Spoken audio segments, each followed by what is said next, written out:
Hi everyone. My name is Sage. If you don't know me, I don't usually go live on my Facebook page. I usually do it in private community, and I'm really feeling like it's time to step up and speak up here for whomever may listen, nobody or everybody, for my own self-expression and fear for me to really show up the way that I teach other people to show up. So here I am, just in my living room on a Tuesday morning. And this is what's going on for me that I want to share with you and hope that it helps you in some way. So I have been feeling extreme amounts of rage and anger and frustration and sadness and deep feelings of gratitude and appreciation and love. And sometimes I feel like these experiences butt up against each other. Like you shouldn't be able to hold both of those intense experiences or sensations or feelings at once. And it can make you feel kind of crazy.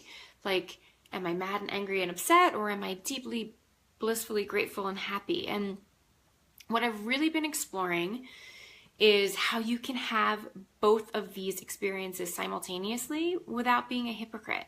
That we human beings are complicated, that there's a paradox in the human experience. And I write about some of this in my book, which is called Naked Communication, and it's really about like peeling back the layers of who we are so we can show up more fully and self-express as who we really are in the world and make deep connections and have a meaningful impact. So with the events in the United States in Charlottesville, and over the past couple of weeks, it's been all over the news here. It's really uncovered a deep history of, and not just history, current day pain in our society of white supremacy and hatred and fear. And then Barcelona, yet another attack that felt very heart-wrenching. And then in my own personal world, we've really been managing several people in our lives battling cancer, young people. And it has made me raw. It has made me raw. And I've at times gone down a deep rabbit hole into wanting answers and understanding and intellectualizing and raging against what doesn't seem fair or what just seems flagrantly wrong to me. And all of those feelings are valid for me.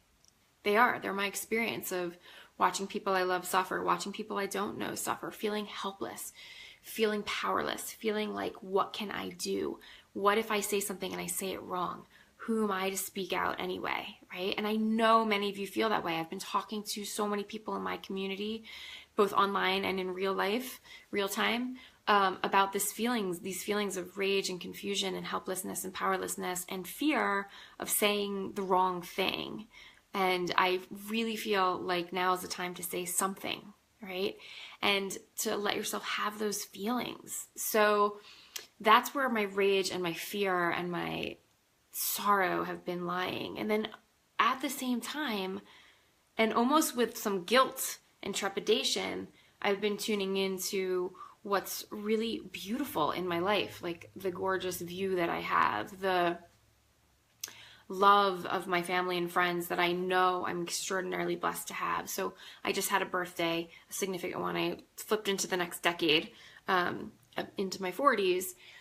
And my husband did the most gorgeous thing where he collected letters from friends and family of mine throughout my life in different parts of the country and world, about why they love and appreciate me and memories they have of us. And I was blown away, and I was sobbing tears of gratitude and joy as I read letter after letter about from people whom I've had special relationships with in various capacities, from my 94-year-old grandfather to childhood friends and so on. So I was feeling like, oh my gosh, I'm so blessed. You know, I'm well, my children are well, we have enough, we live in a beautiful, safe community that I don't take for granted, even just safety as I read the news of the world.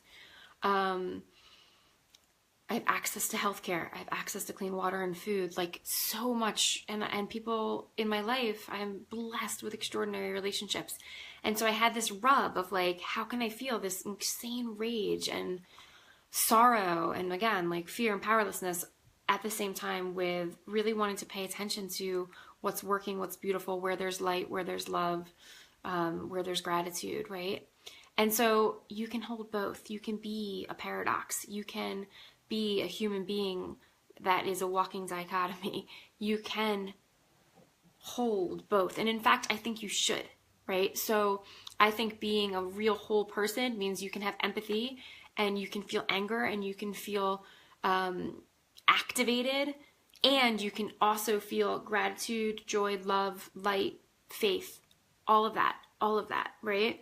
And that balance is what allows us to have deep and meaningful relationships and be of service in the world, right? So here's what I want you to do if this is resonating for you, but you still can feel confused, is one, allow yourself to have those feelings. Like I've recently coined myself a super feeler. I've never liked the word empath. If that's for you, that's cool.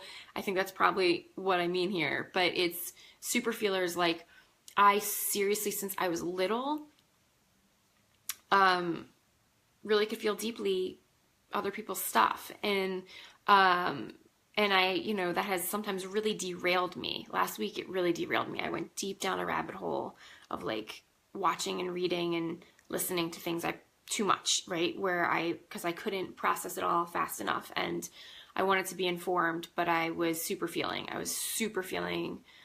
despair and super feeling sadness and super feeling anger, right?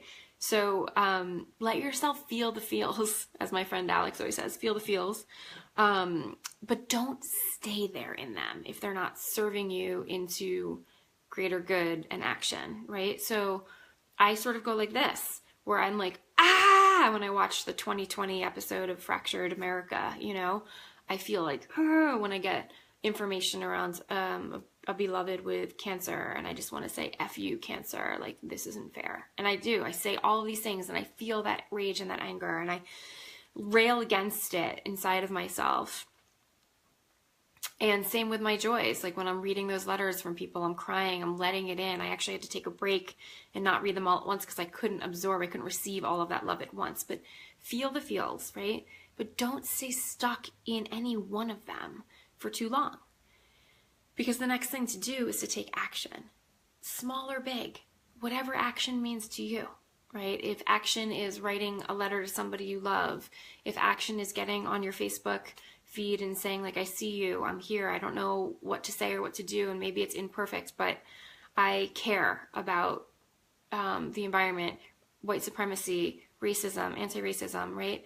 Get into action in some way. If you can give money, give money.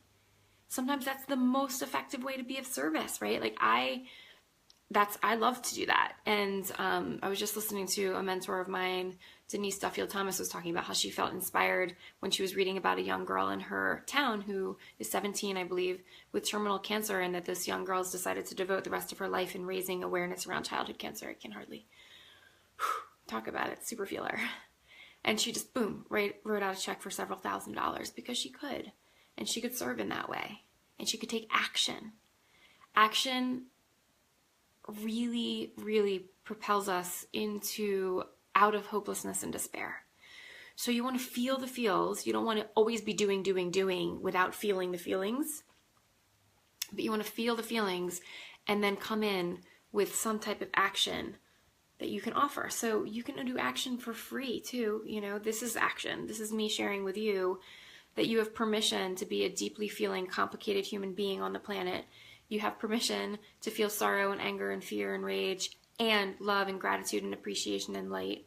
You can feel all of that and take action in ways that are meaningful to you, right? So my friend's brother has been doing all of the marching.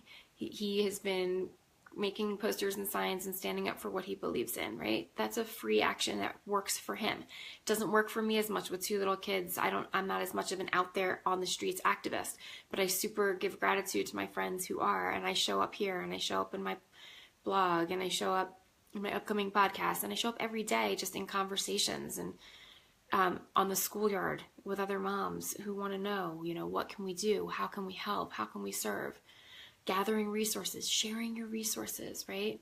So I just want you to know that you can be a messy human and you can have in fact, I hope you do have all the complicated layers of feelings that you have walking on this plane as a human and having a human experience.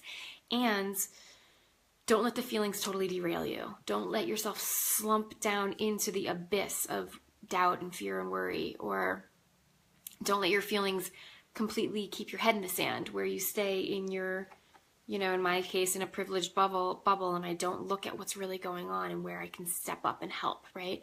So don't be derailed by your feelings, and don't let your feelings be your blinders, right? Have the full range of experience, have the full range of feelings, and take action accordingly. Small, big, whatever it looks like to you. That's what I have for you today.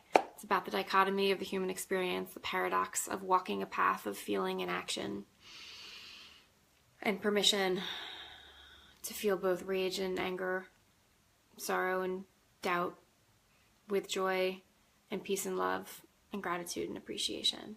Having and holding both of those so that you can be a full human of greatest service and greatest connection on this planet. Thanks for listening. See you next time.